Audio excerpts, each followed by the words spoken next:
But I feel like no judgment is really how we should start. Is like just kidding. It doesn't matter whose top 10 is worse in the knee-jerk reaction. It's only about the long game. You know what I mean? Exactly. But today is all about good vibes and spirits. It's like, you know what, Ed? I hope fucking Barbie is number one, or whatever your choice is. I'm going to be honest. Like, when we were doing this podcast, this is one of the biggest things I wanted to do. Like, This is the one I wanted to do with friends. But before I go any further, welcome back to Punch Drunk Nerd. All right? Welcome to a special episode. We're going to predict, out of all the movies that come out this summer, we are going to predict which one's going to be number 1, number 2, all the way to 10. We're also going to say 3 wild cards, see what makes it. But before I go any further, if you don't know, I'm Luis Gonzalez, and with me is... Miguel Sanchez. And Ed Bull. So, Summer Movie Wager, welcome. We're going to talk about summer blockbuster movies.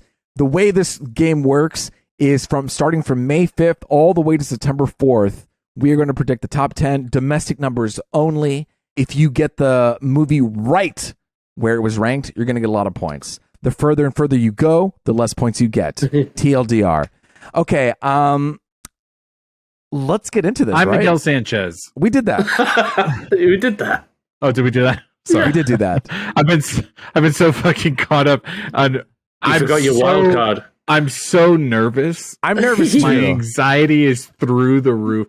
I just wanted to point out that like you were talking about last year, we did the Summer Movie Voyager. I mean, that was like what it was within our first 20 episodes. Am I wrong about that? Yeah.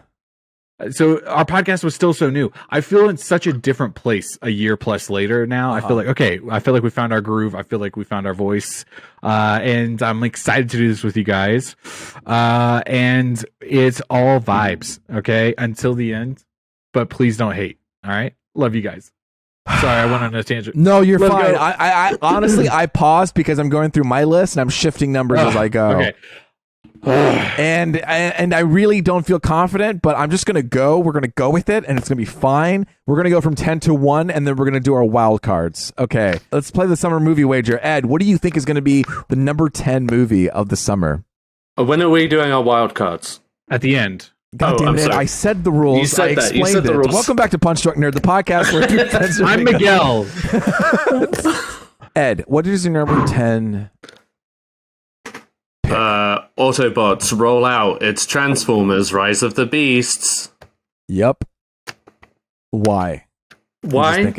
Well, by my statistics, the Transformers movies have been dropping every time they release a new movie quite significantly. Like it hasn't in the last 2 movies, it hasn't even crossed 150 mil domestically. That was being Bumblebee, which was like got one good of the critical better ones. One of the better ones, but that made the lowest amount of money. And before that, the 5th one, whatever that was called, Annihilation or some shit like that, one that only made 130. So the numbers have been dwindling, and I don't think people will have a taste for it anymore. Can I ask if the numbers are dwindling, why would you put it in top 10? Why wouldn't you just like throw it? Because 100 mil is still 100 mil, and compared to talk, Eddie Ball. I see you. All right. I know people are excited for this concept of Transformers with Rise of the Beasts. So I think it's going to make somewhere around 100, 130 mil tops. It's going to be around that. But you know, as far as movies go, that's all it's going to need. You know what I mean? Okay. That's all. That's all. Miguel, what is your number 10? Okay. I am not going to overtalk every single one of these options. I just want to start with my number 10 just to say that I thought my bottom 5 were locked in until about 30 minutes before we started recording. Okay. But here it is. This is my top 10, starting with number 10. I think 10 is going to be Elemental. That's a fair Elementary. That's a fair one. Okay, I will give it that. The Pixar animation new one. Yes, and I think the reason being there's a lot What? Why are you laughing? No, just like I feel like I can see the trauma in Luis from last year's burn. Well, that's playing into it a little bit, Yeah. but not too much, really. It really is just there's a handful of family-friendly movies that are going to come out this summer, and I don't think Elemental is going to be the number one family movie of the summer. But Pixar is really just such a safe bet. You feel like you are going to get butts in that seats. I mean, maybe not number one, but number 10 feels like a safe spot. So I'm going to put Elemental 10.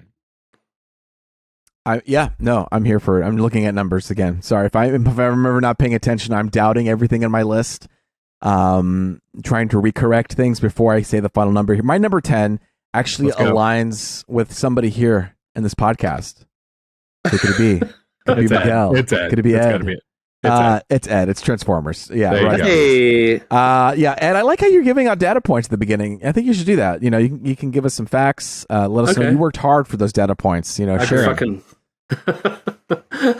Yeah, I was. Which is, I just want to go ahead and throw out. This is why me and Luis are not going to win. Okay? No, Ed, Miguel, I really want to like this. I remember years before when I didn't have a podcast, I was like, I'm a producer. I can predict everything. And then no, it's not going to be like that this year. That's okay. The thing that sucks is that this is the year that for some reason Luis is going on vibes with me, and then this is where Luis will be like, "Oh, Miguel's so fucking stupid." He's going on vibes way too much. All right. It's good. No, it's good. I don't even have Transformers on my list, so let's. Hey, that might be a good thing. You might be winning that one because honestly, they might not make it. They could be lower in the bottom 10. They've been doing bad. That is one of the reasons why I think the overall theme to my choices, and I'm not going to overtalk it, is just that fatigue. You know what I mean? Yeah. Superhero fatigue, animation fatigue. Transformers, how many movies have come out? So fatigue kind of plays 6 into a lot of my choices. Thank you, Ed. Okay. And those movies tend to do better overseas than they do domestically, or at least in the last few ones. Ooh, talk, Ed. It's going to come up a lot. So anyway. Okay. So all right, Ed, number 9. Number 9. It's another franchise that I'm super passionate about. It's Fast X. No. Not much better than Transformers as far as quality. Interesting that you would throw them in 10 and 9, though. But I've got to admit, these movies make money. What are you going to do? But Fast and Furious has also seen diminishing returns. Hobbs and Shaw and Fast 9 both ended up with 173 mil. But I would point out the only note I would make about Fast 9 is that was like post-COVID, like immediately after COVID was done.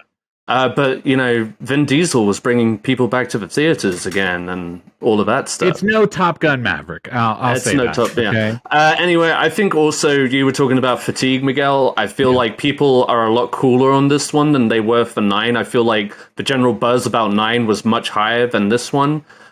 Despite Jason Momoa's best efforts, I just think it doesn't look like it's offering a whole lot of anything new. You know what I mean? Yes. So I think again, tempers have cooled a little bit on this one, and they're ready to see this franchise out.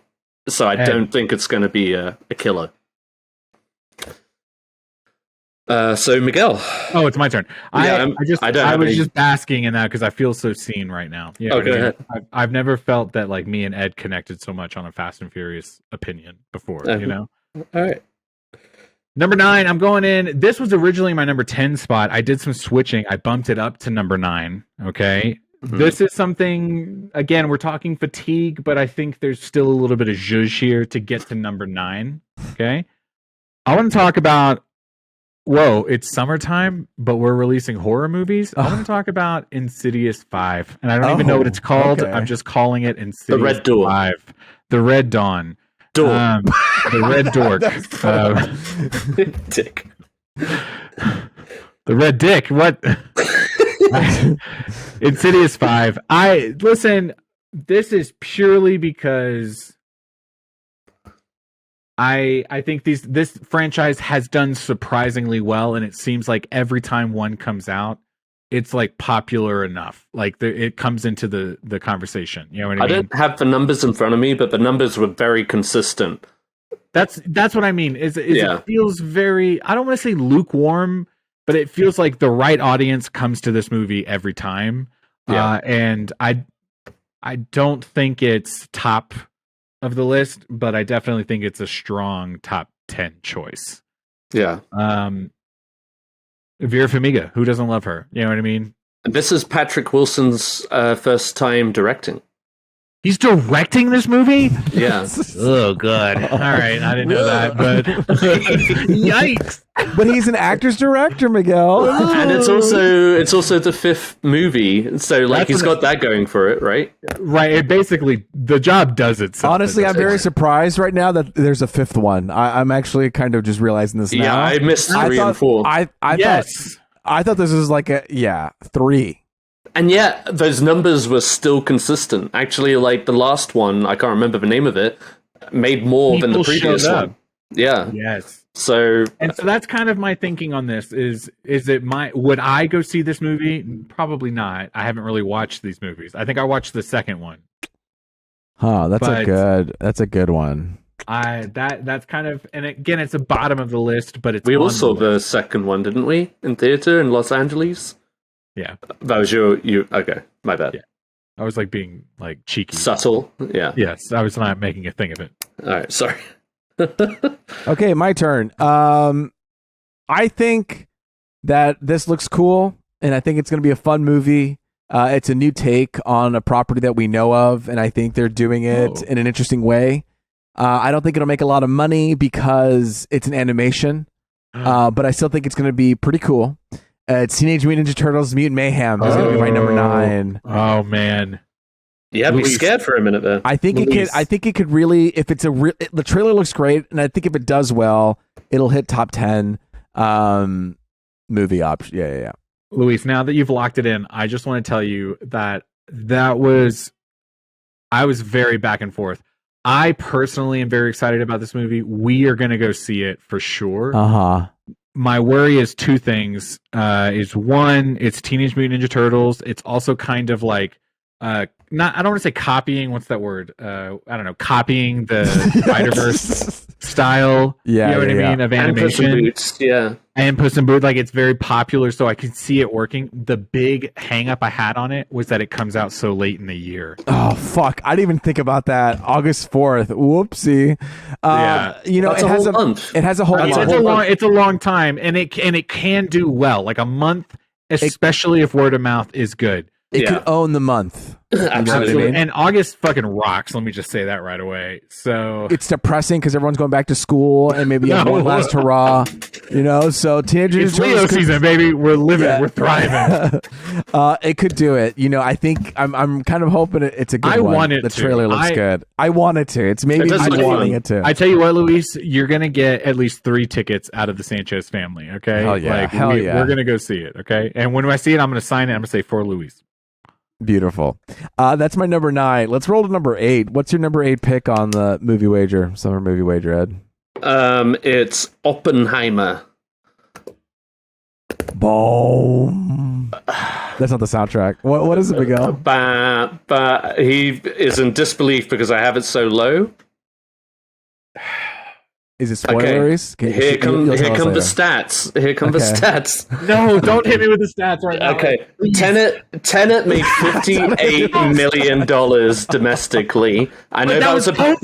Hey, shut up. I put an asterisk next to it.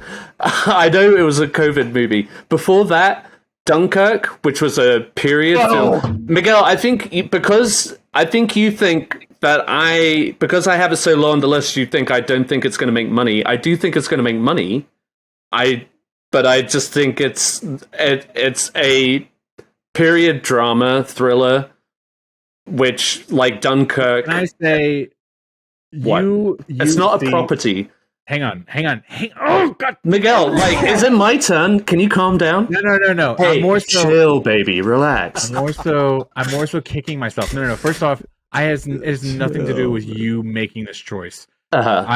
very valid option in space for this. I'm mad because I had this whole back and forth with Kristen about Oppenheimer earlier, and she was saying things that you immediately came out and said, and I was like, oh man, dude, like you should listen to your wife more. Well, we had a back and forth. It wasn't that I wasn't listening to her. It's just that I'll talk about it later, obviously. No, I think especially if reviews are good on this movie and it actually draws like audiences and critics are buzzing about it, it could probably do a lot better. But I think just going off of Dunkirk and Tenet, and this is like, this is out of The Dark Knight. Nolan hasn't crossed 300 domestically. Inception being the exception. That was a moment. That was 200 Inception made 292 million domestically. What did Interstellar do? 188. Dunkirk actually did 189. Man. That's crazy. That's by 1 million. But Dunkirk was critically was like a higher rated movie. But did it draw audiences? And that's kind of the conversation we were having about Nolan, is like, what were these last few movies? I had mentioned Tenet being so beyond box office, just the reception was so confusing, and it's like, are people cooling on Christopher Nolan? And that was a conversation I was having. I bumped it up on my list. Like, no, that's okay. It might, honestly, I think genuinely, if people, word of mouth again, people are going to be going to IMAX for this movie too. Yeah, furthermore, that's where the money is, baby. That's Christopher Nolan. People already know that. Yes. And also just like the intrigue of seeing an atomic blast on the big screen, like Nolan style. I wrote that might put butts in seats. I wrote Oppenheimer's like Aliens, like when James Cameron was like, he wrote Alien on the board and then he wrote the S at an S or the dollar sign. That's what I just did with Oppenheimer. I'll talk more about Oppenheimer later when I mention why I put it where I put it. Okay. But I'm glad to see it on the top 10. There you go. All right, Miguel, what's your number 8? What's your 8? So I'm gonna say something, and I don't know where you guys are gonna put this movie, if it's on the list at all. We were talking family movies earlier. My number 8 is The Little Mermaid. You fucking moron. No, I'm just kidding. I'm just kidding. Oh my god, the dead silence was like, I was dying here. So talk about it. I think Little Mermaid really is maybe the one that could be the family movie of the year. And I could be very wrong by putting it at number 8. But I do think, and I'll talk about later on another movie choice, how audience reception pre the movie even coming out might play into it. There's a bunch of fucking racists in the world, you know what I mean? And they say some fucking gross shit about this movie. And you know what I mean? I could see it having like dirt on its name before it even comes out. You know what I mean? Sure. And keeping people away. That being said, I enjoyed the trailer. I think it's a great cast. I think they've done a really great job about not really showing Melissa McCarthy as Ursula. Yeah. Kind of hiding her but at the same time, while I think it could be a very popular family movie, it's also another Disney live action remake. And I feel like we've really checked a lot of boxes with those over the years. So it's lower on the list. If it does better, I think that'd be great. Not for me personally on this list, but that's where I land. Number 8, Little Mermaid. Man, this is going to be so interesting this year. You're right. You make so many good points too, and so it's just like one more thing I want to say is basically like Little Mermaid is the start for me of everyone going up. I'm like, I worked really hard to put it in this spot. Like I really thought about it, and again, if it's wrong, it's wrong. Well, yeah. But basically, from Little Mermaid on, like I put my fucking heart and soul into this. So if you guys could just listen to me, please.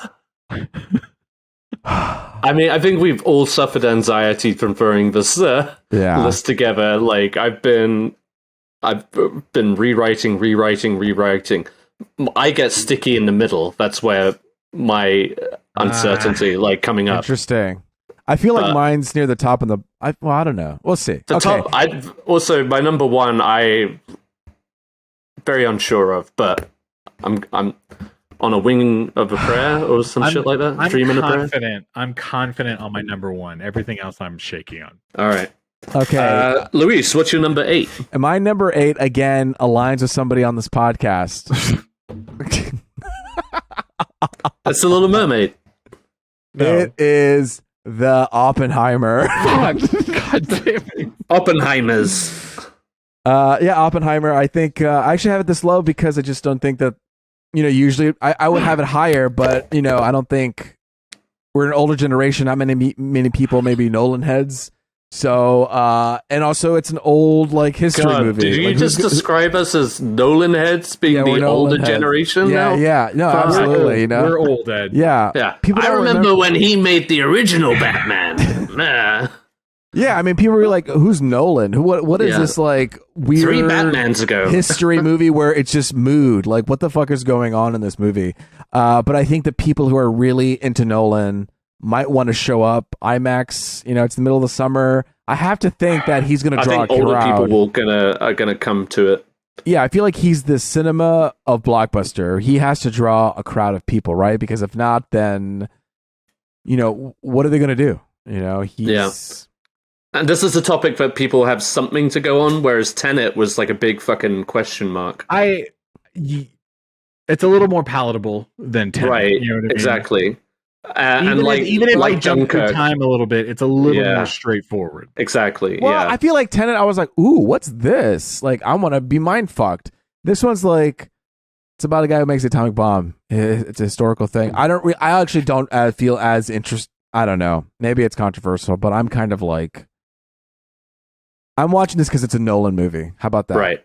There you go. That's why I'm showing up. My hope, and that might be the case for a lot of people. And if, like I said, if people don't respond to this very well, it will end up not doing very well in theaters. It may not be good for Nolan in general. That's what I was just about to say. Is I'm a Nolan head. I like Christopher Nolan, even if I don't love every movie he puts out. Exactly. I'm definitely someone that's going to go see his movie. Yes, he's one of those directors that you want to see in theater, basically. I think back to The Prestige. Yeah. You know what I mean? Like The Prestige was, while it wasn't like a historical thing because it was very fictional, made up, but they used kind of history in it, like Tesla and all that. This is kind of what I think maybe is Oppenheimer. You know what I mean? Is okay, it's like a historical drama, but we're gonna get a lot of the. I don't know. I'm over here I'm really just gassing myself up. It'll be interesting. I mean, I know they're jumping. I know they're jumping back and forth in time, and I'm also excited to. I mean, it's a great cast, and I'm excited to see Robert Downey Jr.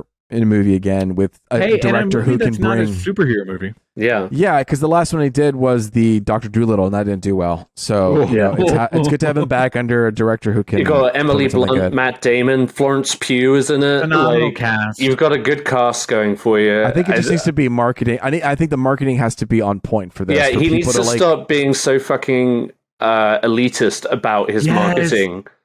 That really does bother the crap out of me. I'm just people want to see your movies, let them see the content. Yeah, I mean, and I know, for one thing, I know that Chris Nolan, of all people, is going to be very protective about what is shown and what's not shown in his trailers.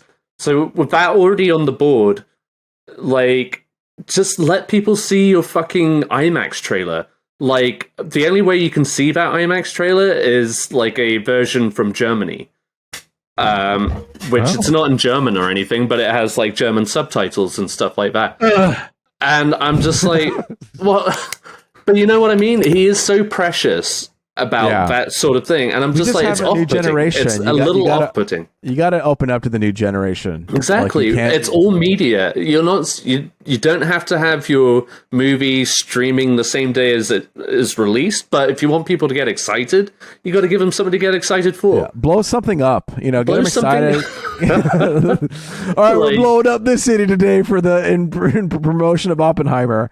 Yeah. Okay. So that was number 8. Let's roll on to number 7. Ed, what is your number 7? Guys, it was my most anticipated movie of the year, and it is here at number 7. It's Barbie. Ah, Barbie, Miguel. What's he thinking? Okay. Barbie number 7. So the only thing you could really go on here, I mean, you can't go on anything, but I will say this, Greta Gerwig's previous 2 films both increased. Like, the first one was Lady Bird. That was like a quiet indie that did very well, and obviously went on to like critical and Oscar acclaim.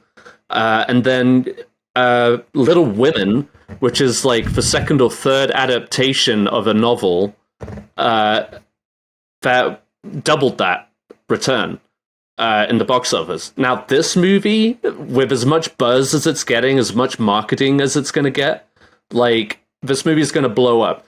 The only thing that's going to slow it down is if it's absolute garbage, which I don't think is going to be the case. So. Yeah. So I think this could actually be the surprise hit of the summer and actually make more.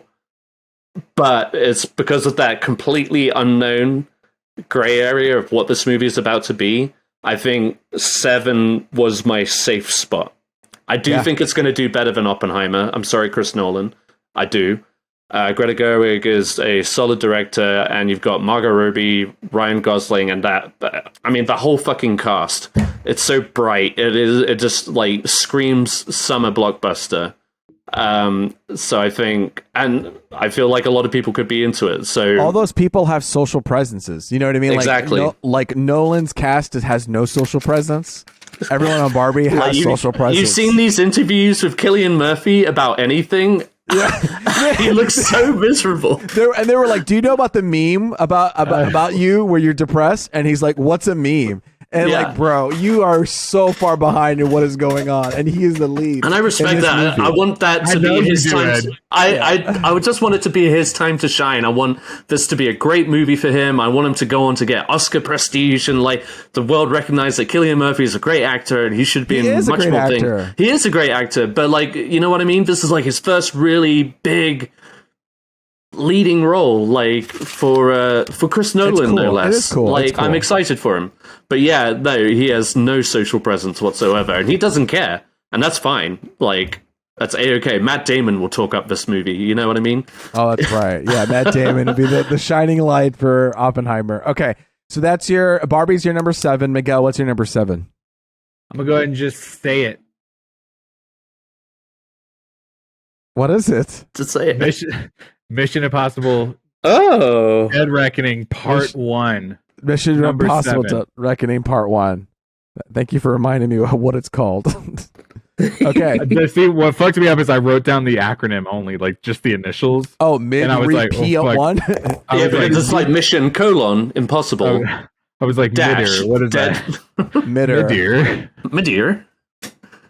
P1. In the fires of Midir.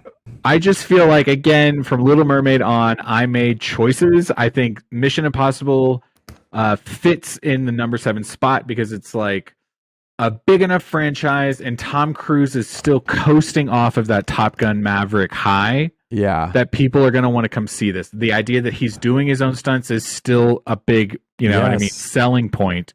But I also, again, I just want to come back to fatigue.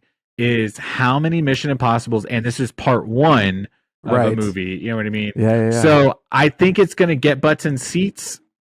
I think it's probably going to be like the Infinity War of the Mission Impossible franchise, But I don't necessarily think it's the one that's so. If next year was coming out, if this movie came out and it did well, and then the part 2 we were in next year talking, I'd maybe put part 2 a little higher. Got it. I mean, yeah. But here we are, Mission Impossible: Dead Reckoning Part 1, number 7.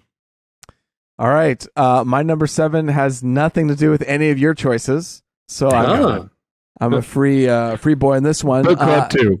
This one is going to be this one's going to be Fast X. All right, Part 1. All right. I have it this low because I think it hasn't been doing that well, and so I think it's going to have diminished returns. As well as part 1. And honestly, this part 1 feels like a filler to the actual finale, which would be part 2, when people might actually show up. Wait. So it could be making more money, but I kind of don't think it's going to be. It's a blockbuster. I think it'll do better than Oppenheimer. I think it'll do better than animation, but I don't think it'll get far because it may not look good. It may not be good. So I have it low on the list. Diminishing returns. Bada boom, bada bang. Fast X. Huzzah. Huzzah. Okay, here we go. We're rocking on number 6. Number 6. Oh, man. All right, now it's my turn to dip my toes into animation. Let's go. Now, this movie I'm very excited for, so don't take this as like I don't think it's gonna make money. Not. But I am putting up Spider-Man Across the Spider-Verse as number 6. Mm-hmm. I think this movie is going to do a lot better than the first one, only because of the buzz and the hype that it now has. Because the first one was like slow and steady. They're like, why do we have another Spider-Man? Oh wait, it's fucking amazing and possibly the best Spider-Man ever. Yeah. So I'd like for it to do better than 6, like in general. Like I'm hoping for that in my heart, but also I'm cautious because yes, it is animated. The people who didn't go see it the first time aren't going to go see this one. You know, it's going to be again the same kind of crowds. It also is a little intense. Like I was thinking, watching the trailer, like intense. I feel like there is a certain age group of kids who are not going to get this movie. Like it's going to be a very specific age group as far as kids are concerned. Yeah. And then can I ask Ed just adults, on that? So like select adults. Yeah. Sorry. Just real quick, 2 quick questions. Did Lily see the first one? Yes. And are you guys going to go see this one? Yeah. But that's because I probably also want to see it. Not so much. Oh, okay. You know what I mean? We're definitely going to go see it. The boy loved that first movie, and we're definitely going to go see this one. Yeah, so. I think Lily did enjoy it. But you know what I mean? Like, I feel like a lot is going to be lost on them. It's not like...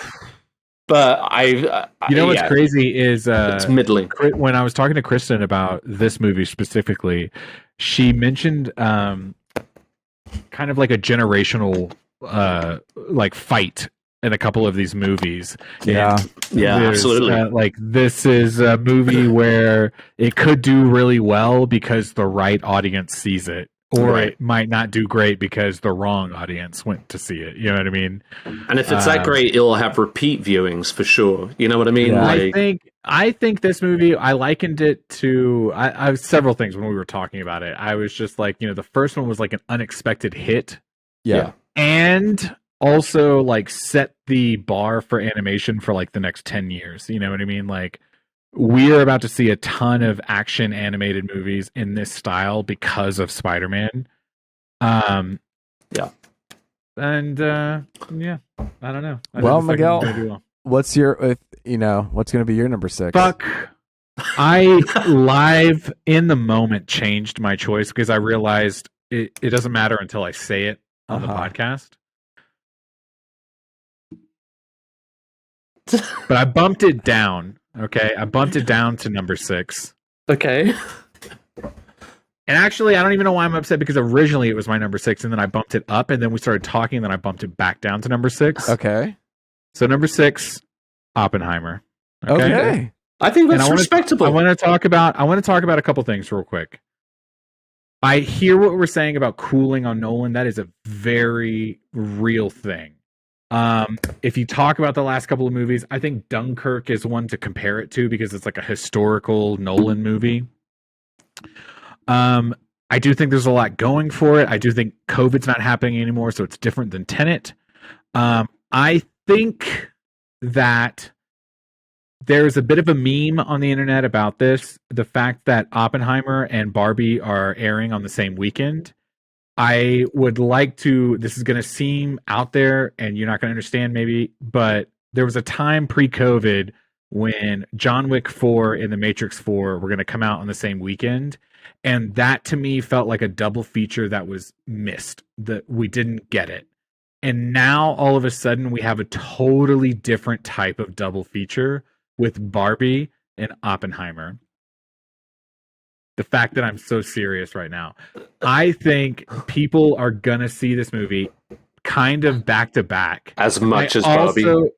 but no, not as much as Barbie, because Barbie is not number 6 for me. Okay. I think Barbie will be the more popular movie, but I do think Oppenheimer, whatever normal crowd Nolan pulls, there's going to be a bump because of Barbie. Okay, interesting. And that's my number 6 choice, Oppenheimer. It'll be like date night. Guys will want to go see Oppenheimer. Imagine a day, yeah. Like when we talked about Avatar and we saw that movie and we were like, one of the avatars is supposed to be like 6 hours long, and one of the things we talked about was an event movie where you go all day, right? And you're seeing this movie, and I'm daydreaming here, but like Barbie and Oppenheimer could be that. You know what I mean? I think American audiences, or at least audiences on the internet, want a double feature, like a fun double feature, you know? And I think this could provide that. I hear you. I kind of agree. I like that. I like it. Yeah. Too. Okay. I made a grave error in my list. I started counting down the numbers backwards to my number 1, and then I realized, there are 2 number 2s. So really, my top 10 was a top 11. Oh, you son of a bitch!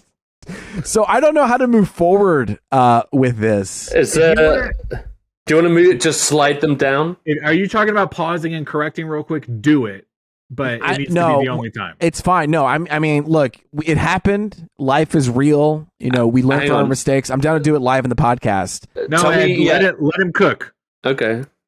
I'm just saying we shift things down a little bit. I'm shifting down. Okay. So just hit enter. So let me hit you. Let me recap previously on Luis's summer movie wager at number 10. No, actually, at my dark horse, it's Transformers. Okay, and then number 10 is Teenage Mutant Ninja Turtles. Number 9 is Oppenheimer. Number 8 is Fast X. What are we on number 6 right now? Yeah. Okay, well, let me get my number 7, then I'll get my number 6, because I fucked up, clearly. Do it. My number 7 is Indiana Jones, Dial of Destiny, because I don't think a lot of people are going to remember Indiana Jones from the younger generation, and then it's going to be a lot of older people. So I put number 7, Indiana Jones, here at the bottom, and I just don't know if people are going to show up. But I think it's going to be a better story than Fast X, and I think it'll be a blockbuster. That's why I have it. We are going to have so much conversation later in this podcast, and I just want to keep moving. Okay, let's go. So my number 6 is, I think this is going to be this year's Elvis, which Elvis did really well last year, and it's going to be Barbie. I think Barbie will get a surprise boost for it being visually something new, and I think this could go cross generations, where, you know, young kids might be inspired to be making movies because of what Barbie puts forward. I think there's going to be something that people don't see, and yeah, I think people might have repeat viewings of Barbie. So my number 6 is Barbie. Heard. I like it. We're moving. All right. Number 5. This is where it starts to get messy. This is one title that I was struggling with. It's my most anticipated movie of the year. It's The Flash. I hate you, Ed. I know, I'm a dick. I'm sorry. So number 5, The Flash. I've been up and down with this one movie in particular because. Sorry. No, go ahead.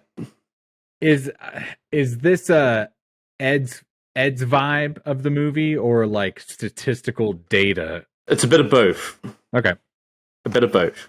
My vibing is, like, we've been talking about franchise fatigue. Sure. We just got off of Shazam 2, which made a paltry 57 million domestic. Just and I know Shazam has a lightning bolt. I didn't even make that connection, but good shout. Black Adam only did 168. I know this is like an event movie, but even domestically, this franchise has not had like a huge success rate. Like only 2 of them ever. No, actually, one movie out of the entire DCEU has crossed $1 billion, which is very telling. This is not the DCEU. It's still DCU. This is still kind of the DCEU. Let's be honest. It was back then, and now it's now. It's like a fucking nostalgia trip, and I just like the numbers have not gone very far beyond 300. How many times? Just real quick, how many times did you watch Batman 1989 in my life? Yeah, like an incalculable amount, or like 3 times. I don't know, like within 10, maybe. But it wasn't at the theater. You know what I mean? Yeah, because you were barely fucking born when that movie came out. Yeah, literally. So literally. I don't know what your point is because Michael Keaton's in it. But yes. I just think like people are tired of this franchise because it just keeps coming back, and you got the whole Ezra Miller thing.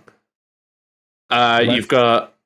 It's my number 5, which I don't think is fucking terrible at all. No, I was saying let's talk because I agree with what you're saying about Ezra Miller. Yeah, is like that. The back and forth I had with the Flash on this was my hype for the movie based on this last trailer. Yes, and 2 big factors: the people don't show up for DC movies, and especially Ezra Miller's controversy right now. Like, right. It's not like that's going to disappear. No, and there's going to be sections of the audience that are like, no, I am purposefully choosing not to see this movie. Yeah. And the moment, and I'm not saying this is going to happen, but I'm just saying the moment that, like, if there's like even an inkling of bad reviews in this for this movie, it would tank for sure. It's going to tank. It will open strong, but then the following weeks it's going to drop hard, like Ant-Man. Yeah, absolutely. All right, I mean, yeah, let's do this, huh? Let's go full gear, full throttle. Great. Number 5, Miguel. What's number 5, Miguel? Maybe a hot take. I don't know, you guys. We'll see. My number 5, Guardians of the Galaxy 3. Oh, okay. The thing that I think will work against me is the fact that this is the first movie of the summer. I think it could be the one that comes out and punches really strong. You know what I mean? And just because we're like excited to start the summer, and there's a couple of like emotional strings being plucked, in the trailers, and that's going to get people to see this movie.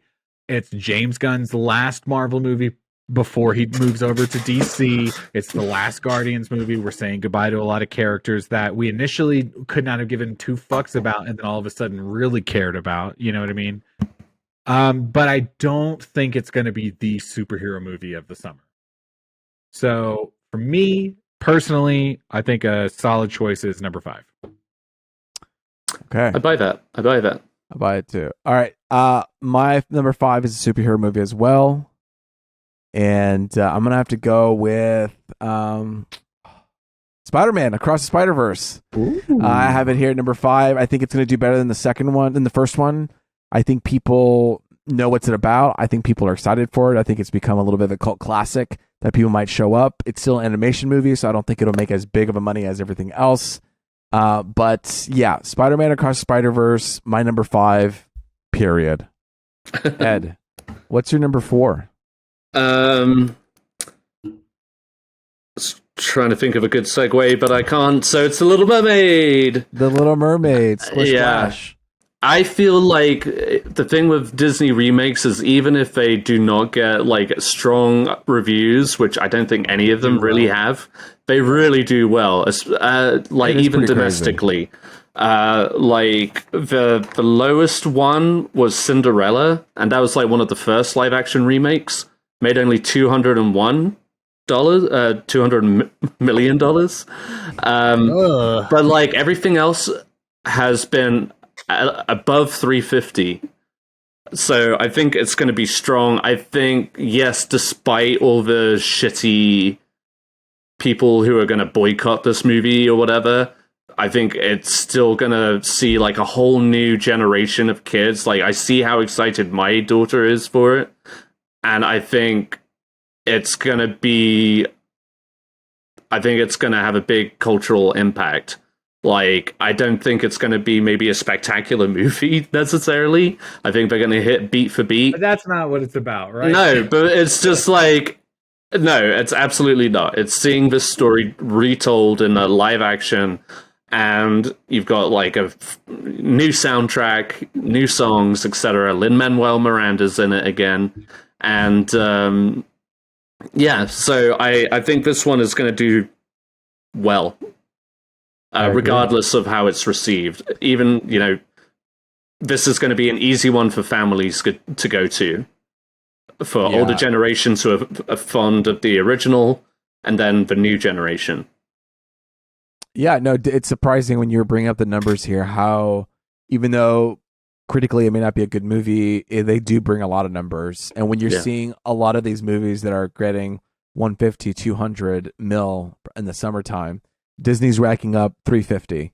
Yeah, you know, like easily. Yeah, like Aladdin. Like, I was surprised to go back and look at that. Aladdin made 356 million domestically. I didn't hear anybody talk about that movie.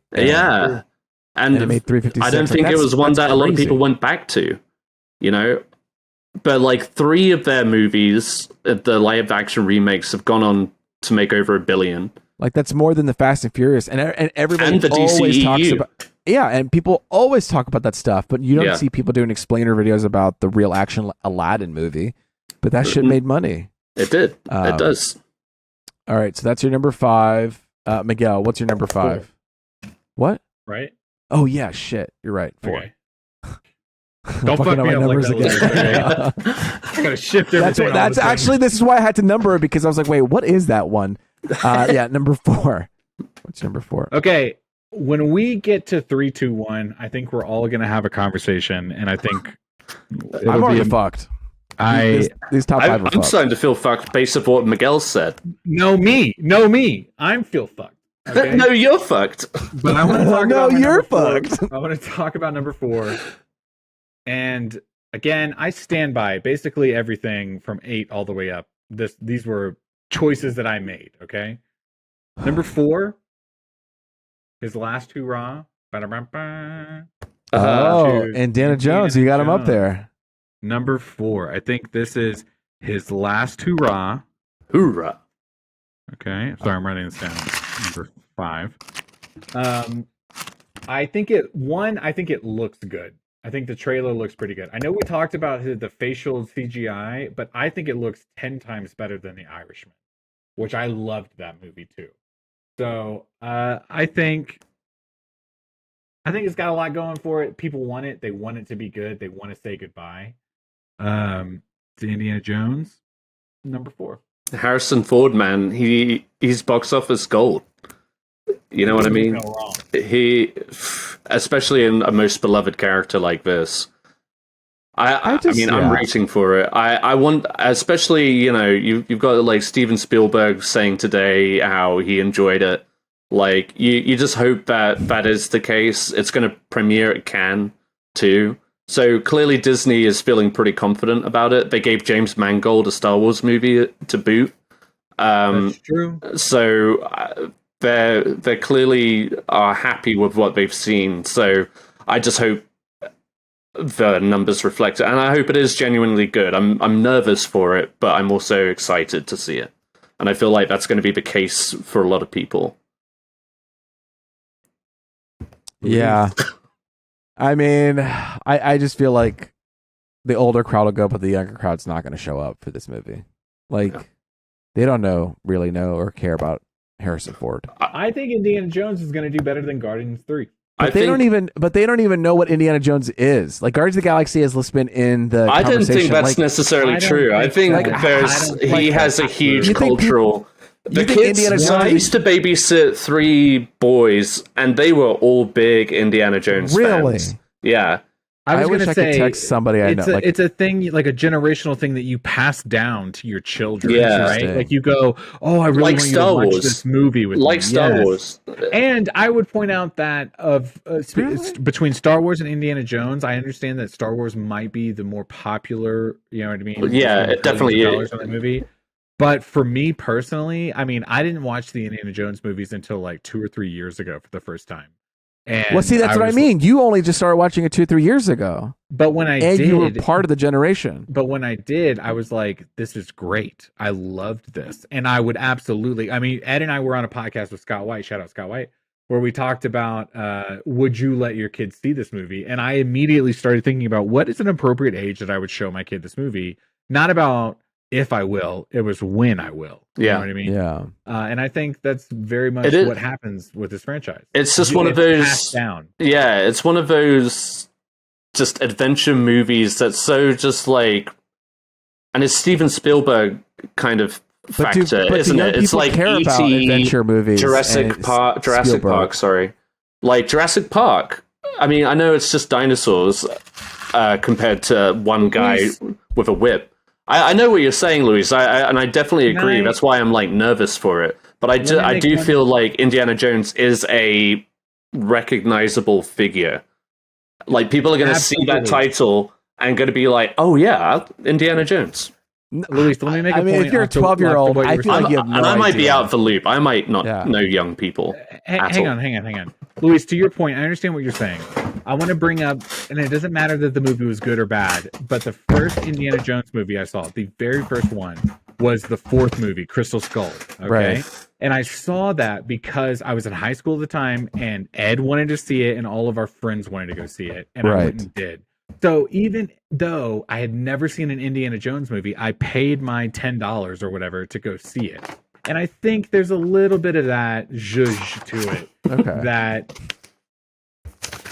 you're going to kind of, even if you're not into the franchise, you could get drugged to go see that movie. Not drugged, excuse me, but like dragged to go see that movie. And I want to say despite like the fan base and the critical backlash that Kingdom of the Crystal Skull got, it still made $317 million domestically, which is not nothing.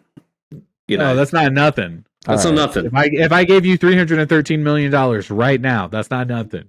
That's true. Okay. That changed my fucking life. Let me give you my number 4 then. Well, I already have my Indiana Jones number 7. My number 4, this guy, this is a bet. Honestly, these top 4, top 5, we don't know what's going on here. Okay, it's all chaos. I feel comfortable in the middle, but the top, I don't know. Number 4 is going to be someone who's riding off the coattails of his past success. I think people are going to be excited to see his next movie. They may not know his franchise from previously, but they said, hey, I like Top Gun Maverick. And you know what? I want more Tom Cruise. He saved the movie industry. What is he doing now? I think people are going to show up. Mission Impossible. Maybe he's still in this mindset of creating awesome on-screen movie experiences. I hope so. And so I hope that this is almost like a spiritual successor to Top Gun, culturally speaking, that people can just jump on without having to watch previous Mission Impossible movies. But who knows? If he messes up, then no one's going to show up. But it's a bet. Honestly, it's a risk. It's a bet. And I'm hoping that people will want more Top Gun. I mean, it made a ridiculous amount of money last year. Riding off that high is a very good point to say, though. Like, I am riding off that strategy. High. Top Gun brought people back to theaters. It didn't matter if it was a good movie or a bad movie. People were in the theaters seeing that. And went back for months. They went back. The movie came back and they went back. Yeah. And because they recognized it as like, this is awesome on the big screen. Yeah. And so he's riding that high of, you really want to see these stunts on the big screen. And he's also mentally in that same space. He's like, I want to create scenes that work for the big screen. You know, he's already promoting that big stunt that he's doing where the motorcycle. Right, which actually to me isn't really that impressive. Every time I see him, I'm like, okay, fine. Like, I mean, I understand. He's just driving off a cliff. Okay, yeah, I understand. I understand. You drive off a cliff, though. I mean, no, look, I'm sorry. I understand it's very complicated, and yes, you have to be very precise, and it takes a lot of skill. It's not very technical, but it's not very inspiring to look at. I loved Do you know watching what I'm saying? the video before movies where he was like, and so to get warmed up, I just like jumped like 3 or 4 times out of a helicopter to get my body warmed up. I'd be like, if I jumped out of a helicopter 3 times, I would die. Okay. No, well, yeah, I mean, like, I know he's done a lot of crazy stuff, but just this one in particular is like, It feels more technical than. I love number 4 for you, Luis. I like that. That's a good choice. Well, that's my number 4. All right, let's roll in. Goddamn, the top 3. Here we go. And hit us up. Number 3. What's the bronze? Yeah, you guys are making me feel real good about my 3. All right. No, me, Ed. No, me. I fucked up. All right, Indiana Jones, The Dial of Destiny, number 3. I mean, basically for all the reasons that we just mentioned, I think there's still an audience for it. I think if everybody responds to it, I think there's going to be repeated viewings, and it's going to be one of those, it's going to stick around for a while. I think it's going to be a strong one of the summer. Yeah. Not number 1, but a strong one. Yeah, I think so too. And like I said, the vibes are feeling good. Really hoping this movie is good. Really hoping. Man, the reason why I moved this up a little bit, because I just started thinking about how much, when I watched those first 3 movies, how much fun. Sorry, can you hear me? Yeah. How much fun I was having in those first 3 movies, and how much I wanted to show Kristen immediately when I thought about it. How much I wanted to show Forrest as soon as I thought about it. I mean, I think this is a franchise that brings people in. I think it's a solid. This is the good old American action hero. You know what I mean? And it's his last hurrah. Can I say that again? Yeah.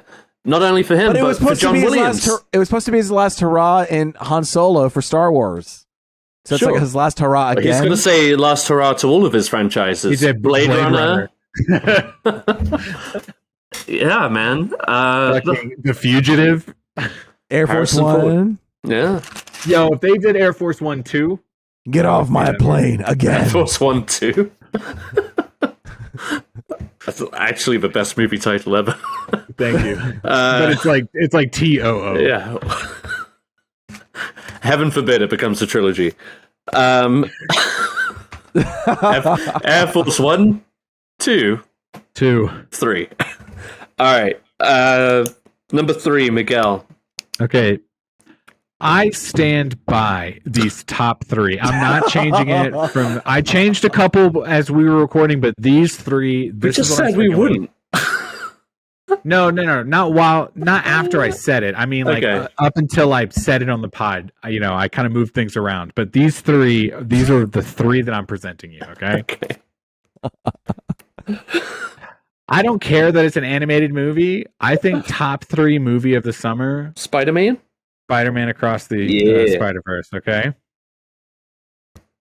Here's why. Iconic. All right. Number 1. Number 2, Kristen made a good point earlier when we were talking, and I feel like I'm bringing her up a lot, but it's really just because when I spoke to her, I felt like, okay, I'm thinking about a different sect of people. Like I'm getting out of my head for a moment. I'm listening to someone else. She made a good point.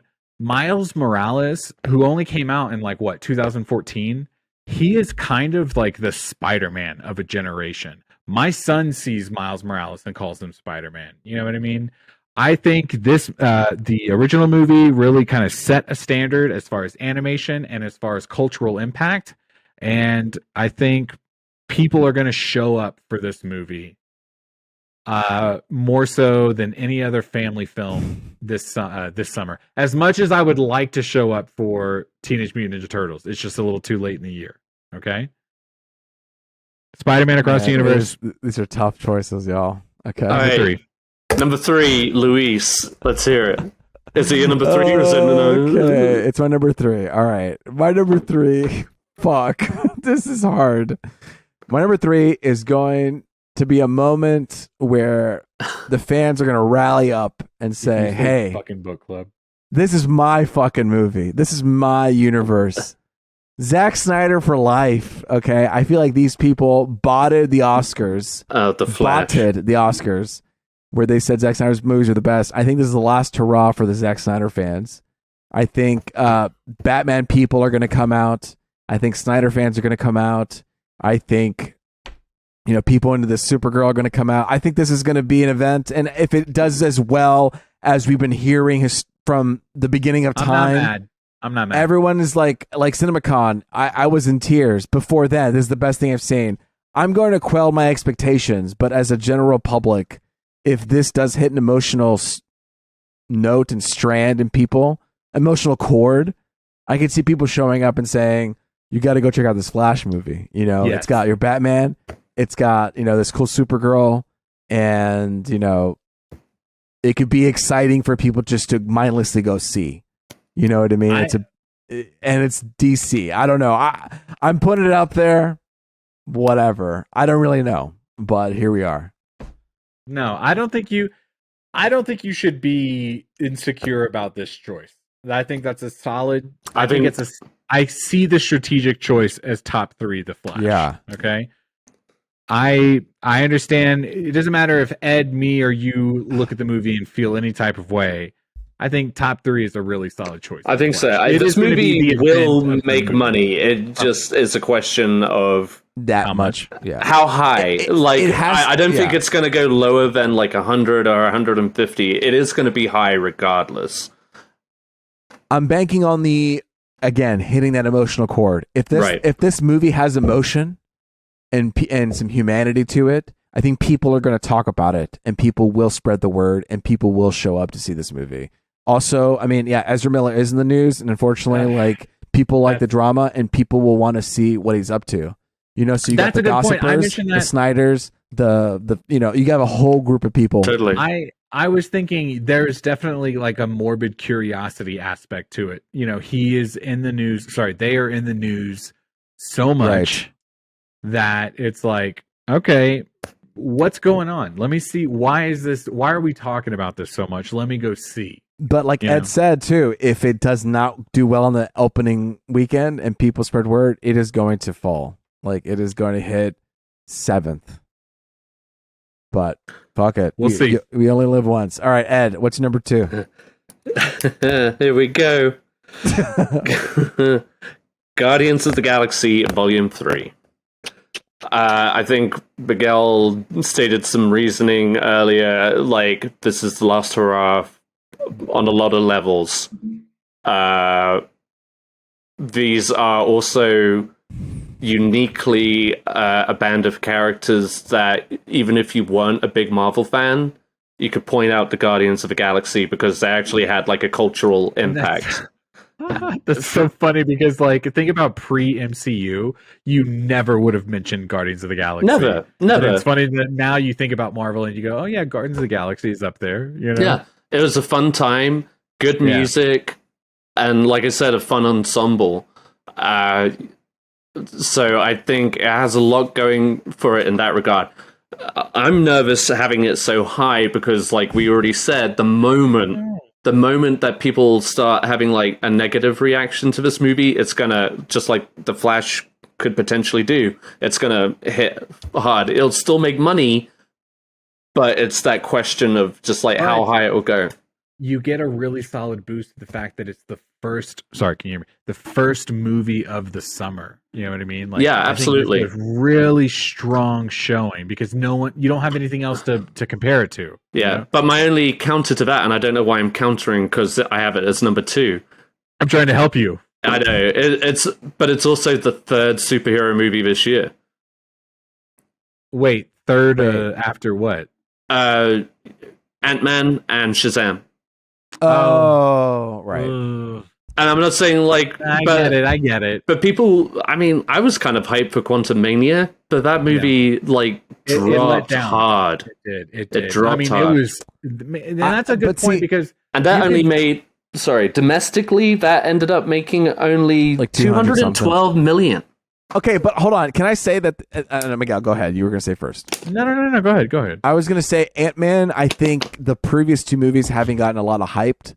That's true. And this third trailer really got people excited to see this movie. It introduced Jonathan Majors as Kang, so it was kind of putting Ant-Man in a new light. People wanted to see what it was about, give it a new chance. I think Guardians from the get-go have really... People are digging it. You know what I mean? A strong impact. It's a strong impact every single time. Yeah. And the second one made more money. And people do love the second one too. Right. So all I was going to say was in regards to Ant-Man is that to me was like the first time in a while where like a superhero movie really bombed. You know what I mean? Maybe not the first superhero movie because there's like other like Sony properties. Sorry. Well, like for Marvel. Yeah, but like Marvel specific, like Ant-Man, the drop was so drastic, and to me it was like, oh, that's the first time I saw that a Marvel movie could do that. Like people are starting to actually step away. Yeah. I mean, it did feel like Disney Plus in a big screen. Yeah, you know? Yeah, but Guardians, you're right, holds a different weight. You know what I mean? Like, it does. If you compared Guardians 1 to Ant-Man 1, you would kind of like Guardians see impact. Exactly. Especially, I mean, and even with Ant-Man 2 and the Wasp, you know, it was like, yeah, you know what I mean? Like that one still really like low tier Marvel. And that's what it's kind of hard because like Ant-Man has only really been like this filler character. Yeah. You know, and his movies have only really been like a stepping stone to the next phase. And I think most people who have, you know, ranked Marvel movies, the Guardians of the Galaxies have always shown up. Yeah. And one point. So I think, I'm hoping that this one makes a splash. I hope it's received well. And I believe it will be the second highest grossing film of the year. Now I'm curious to hear what your first one's going to be. I am so scared. All right, number 2, Miguel. Okay. Again. Oh, I want you to know that I initially had this as my number 1 movie, and I talked it down. Okay. I think this is the event movie of the summer. Oh shit! I think that and it's kind of hard. It's like, how are you making that point? But I think like this is the event movie, but there will be a movie that becomes the event, if that makes sense. Like this is the one that they want to put butts in the seats, and they're going to talk it up a lot, regardless of all of the controversy. Okay. I'm putting The Flash number 2. Number 2. Now, I initially had it number 1 because I was so hyped on that trailer. I think it's a really good trailer. Miguel, I had it there at number 1 too. I'm going to be honest. There was a moment when I had it up at 1. But I needed to be honest with myself. Yeah. You know what I mean? Like, and when we were talking earlier about like a generational kind of like fight in the box office this summer, The Flash, if you think about it, like first off, just generally, no one really cares about The Flash. You know what I mean? Like as far as like, if I asked you to name 5, DC characters, you might put Flash like 4 or 5. Right. You know what I'm saying? But then you got Batman, and then you got Batman, and then you got Supergirl, and then you got Flash, and then you got Flash, Reverse Flash. You're like, okay, we're ready to go. And you got Ezra Miller, just as a world personality person. You know what I mean?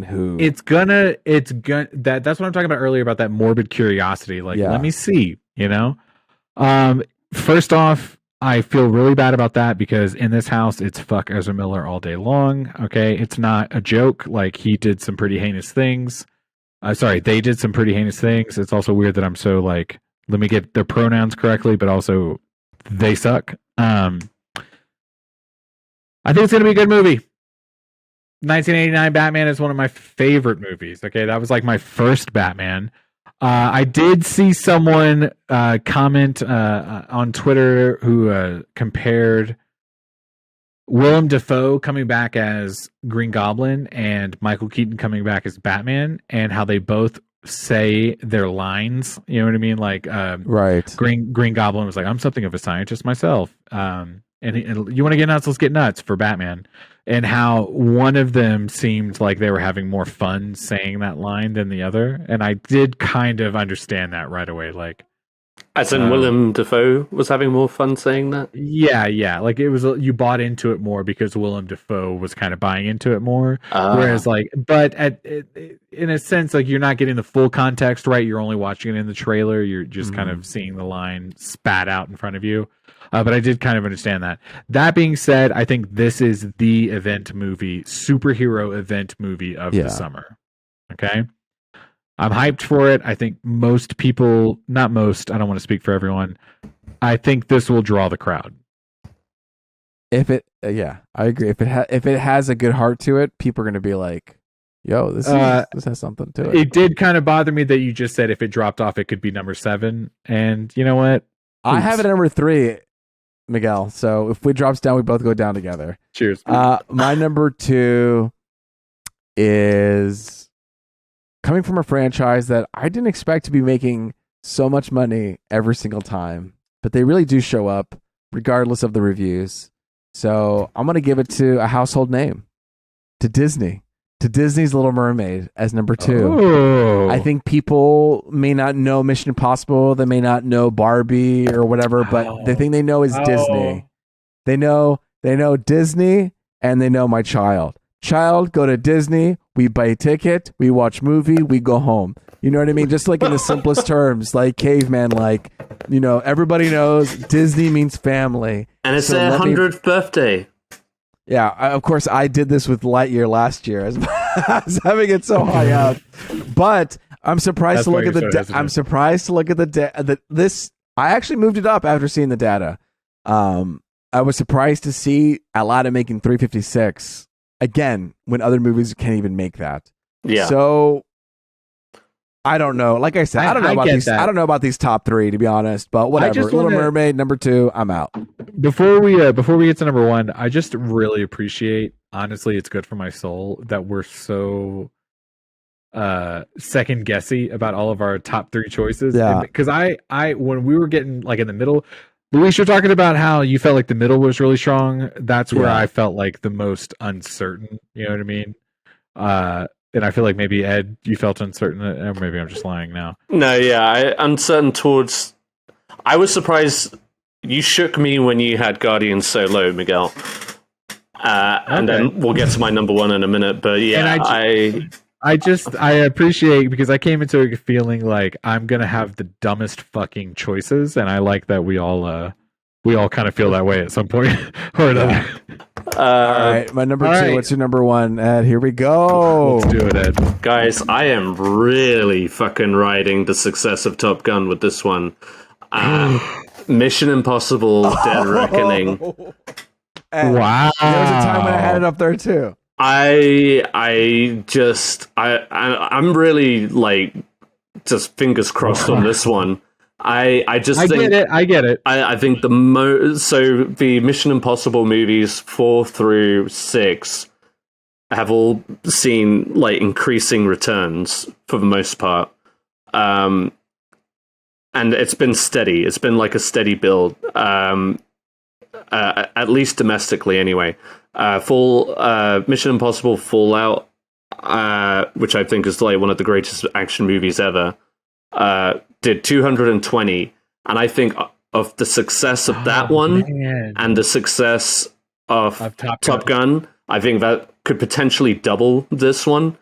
I think the only thing, and I didn't really consider this coming into this, was that, like you guys mentioned, it is a part 1. So that could leave audiences cold. But if it's like on a scale of, and I'm not like trying to compare the movies at all, it's more just Infinity War, yes. Yeah. I'm not saying like Tom Cruise is going to fade away at the end of this movie. Could you imagine? But yeah, I think riding that high, it's a familiar, kind of like with Indiana Jones, and I think that people are excited to see these stunts on the big screen. They're going to be showing it or like promoting the IMAX level of it. Unlike Christopher Nolan, they don't have sound issues, and people want to go back to the IMAX again.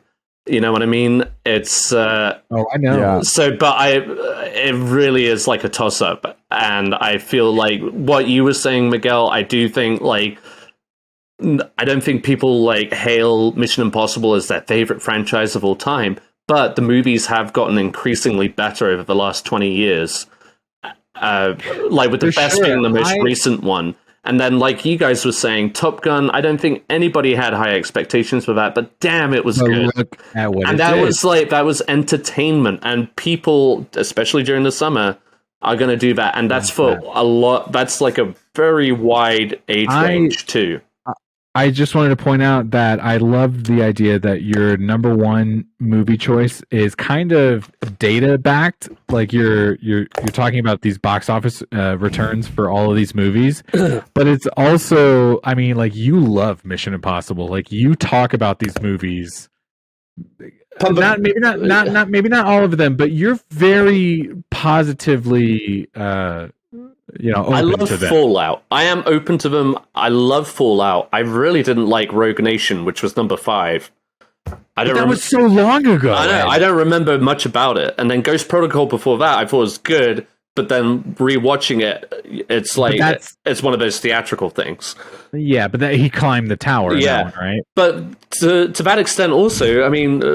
While they have had like increasing returns, it's only 220 was how much Fallout made, but Top Gun made 718 million domestically. Okay. So because of that, I'm thinking like I'm just going to take 200 out of that 700, plop it right over here on my 220 for Fallout, and I've got a nice 400, 500. Yes, absolutely. The push from Top Gun really is going to help Mission Impossible. Okay, and maybe the 2-parter will help. People will be like, "Oh, this is going to be like so grand, and it's going to build up to something." I don't know, but it could also hurt it. So I don't know. Yeah, that's my number one. Luis, did you ever thought about that? You seem to, or are you just kind of? Yeah, Miguel. I'm just feeling a lot of feelings. Yeah, I mean, I agree. I mean, you had it at 7, Miguel. That's when I started getting nervous. I was like, man, I really did overshoot it.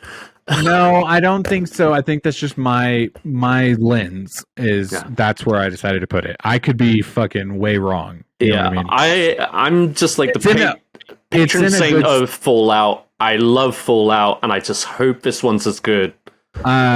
I don't have it right in front of me. Hang on, let me pull it up real quick. Mission Impossible is kind of like right in the middle of the summer. So it's after Indiana Jones, before Barbie, I feel like it's in a really good sweet spot. Yeah. That's something that also kind of played into my choices, was trying to kind of figure out when does it come out. What is that date? I don't have the date specifically. I just wrote it down like as far as like in release date. I have it. Idiot. Really set yourself up for that one, huh? Yeah. Wait. July 14th. And when does Barbie come out? The following week. The following week. Oh, okay. And Oppenheimer. Ooh, that's a pretty good. That could be kind of tough. That's a tough. That's 3 big movies within 1 week. And let me tell you, just like last year, I did not take the time. The time gaps into any consideration. Shit. See, I feel like I was not focusing on the money that any franchise made, and I was only kind of focusing on time. See, that's where I could have fucked up just now. Because I remember last year I picked that Idris Elba movie, and kind of like Bodies. Oh yeah, you did. It was like the last weekend. Yeah, it's just like you have to really think about that. Like The Flash. Sorry. It doesn't matter, like, if after we cut it off they make $1 billion. It's like, okay, what's the cutoff? They have to make a good amount of money before then. Okay. The Flash comes out 2 weeks before Indiana Jones, I was just about to say. So that's got like a little bit of breathing room. Breathing room. Indiana Jones comes out a week before Insidious, but like 2 weeks before Mission Impossible. It's like... Damn. There's not a lot of breathing room between these. I think that's why I put Insidious so low on my list, is I feel like in that gap, it's going to make money because people like that franchise, but like general audiences are going to move on pretty quickly. Yeah. As far as Insidious. You guys, if we're talking number one, I'm going to tell you my number one. And I want to say that, again, I had Flash here at first, and I was really grateful that I was talked out of it. And one of the deciding factors on this was the fact that the Super Mario Brothers movie made $500 million. This is worldwide, $500 million in 1 weekend. And Super Mario Brothers, Mario, is a world-known franchise, right? And it's something that your dad and you and your kid all know. In the same vein, I think Barbie's going to be the number one movie of the summer. Wow. That would be pretty crazy. I think Barbie has the, first off, worldwide name, even though we're only going on domestic. Okay. Kristen brought up a really good point. There are generations of people that played with Barbies. Okay. Her mom, her, you know what I mean? Girls and or boys and or whoever today play with Barbies. It is I remember, not that long ago, we were celebrating the 50th anniversary of Barbie. Were we? It has been around. Google it right now. 50th anniversary. I wasn't celebrating it. I was just saying. Okay, well, did you play with Barbies? Does it fucking matter? Barbie was celebrated after 50 years, okay? You're not a Disney adult, yet people still go to Disney. You know what I'm saying? I think Barbie's going to be the number one movie of the summer. I think it's going to put butts in seats. I think it's the one that the internet is really talking about. Yes. It's got a great cast.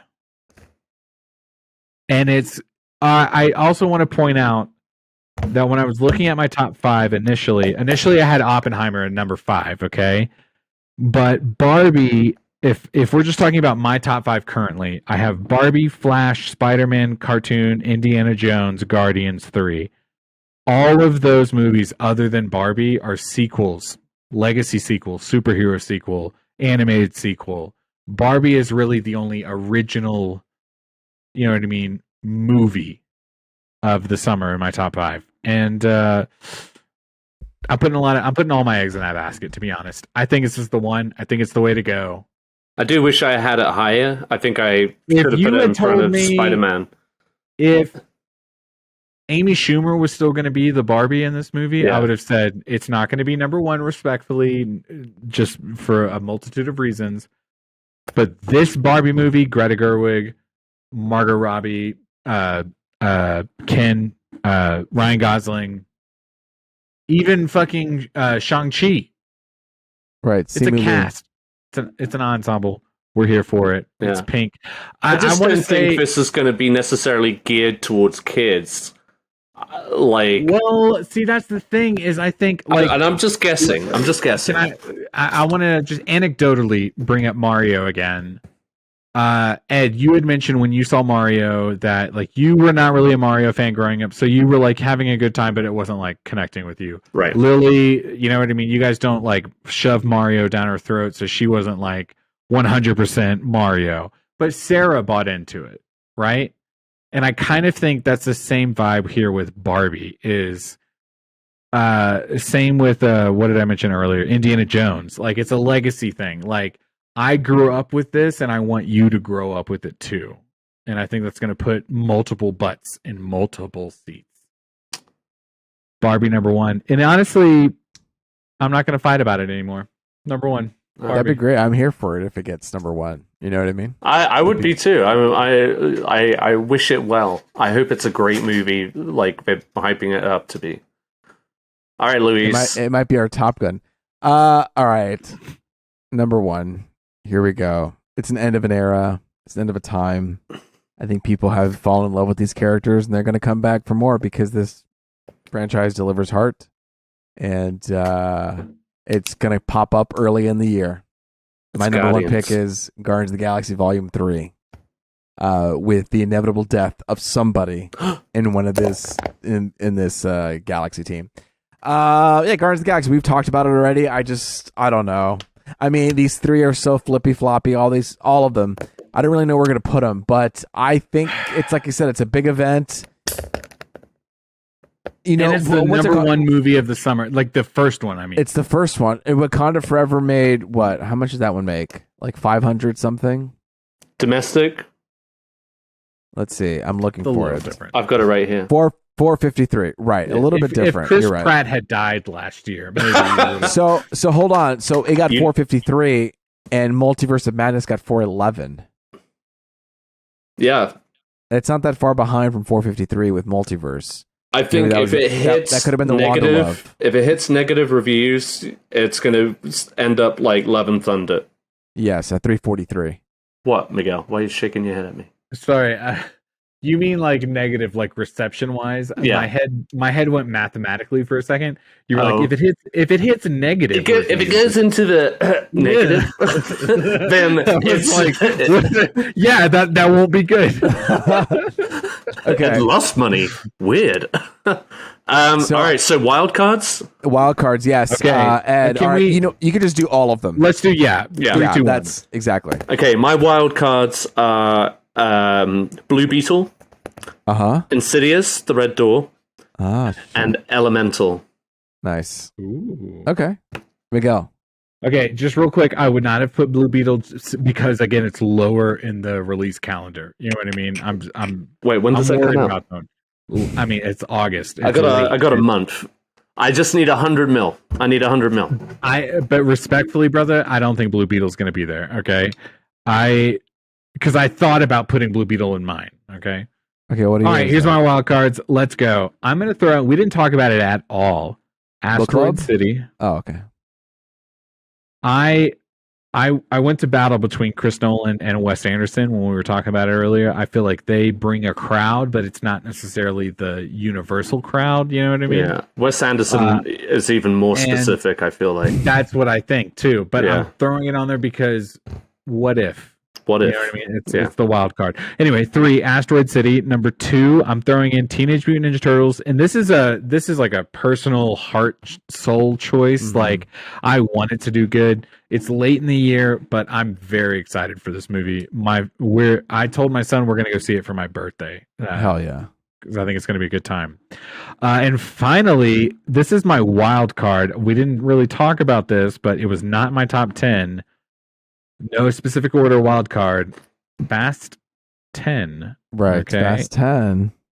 I just very briefly don't want to overtalk it, but I think there's fatigue. And when I talk about fatigue, one of the things I think about is the Fast and Furious movies. I really enjoyed the last one in the sense that it was bad, but it was really fun. And I don't think Fast 10 is going to make top 10. But if it does, I got a wild card. Okay, cool. So previously, as you know, I fucked up in my order. I accidentally put Transformers as number 10, but really, it's a wild card.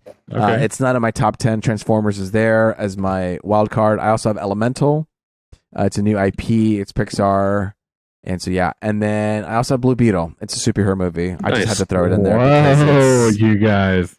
Trailer look good. I think it might pull a certain crowd, and who knows? It could hit 10. You know? Yeah.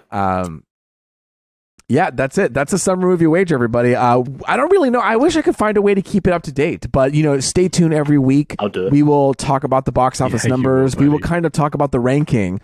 I'm going to update the doc, and so every week we'll try to see how everybody's doing. But really, it's not until we get to July that things really start to shape up, and we start to see the front runners between this group.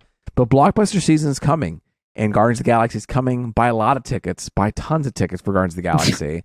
Buy for your friends. Buy for your family. We got to get up to number 1. All right. Buy it and don't go, and buy it again. Exactly. What are we in there's no inflation. Just buy tickets. That's a summer movie wager. That's going to be our episode today. Just a quick little bonus episode. And then next week, we'll get back to our normal thing where we'll do news, we'll do review, we'll do what we're into. Things like I've been into Yellow Jackets, guys. I haven't talked about that yet. But we can get more into that later. No one seemed interested when I said that at all, but that's totally cool. I don't know. And you guys, anything else you guys want to say before we close the episode? Any plugs? That I love you both very much. I will say I loved compared to last year to now, I love that we were a little more skeptical and we were a little more unsure of ourselves. It feels like it leveled the playing field a little bit. What do you think? Last year we were a bit more like sure of ourselves, that we knew. I felt that y'all were more confident and I was not, because I remember looking at it throughout the season going, I fucked up. But now I feel like, okay, like, we all had solid choices. We all had choices that we didn't agree with, and we we'll see. You know.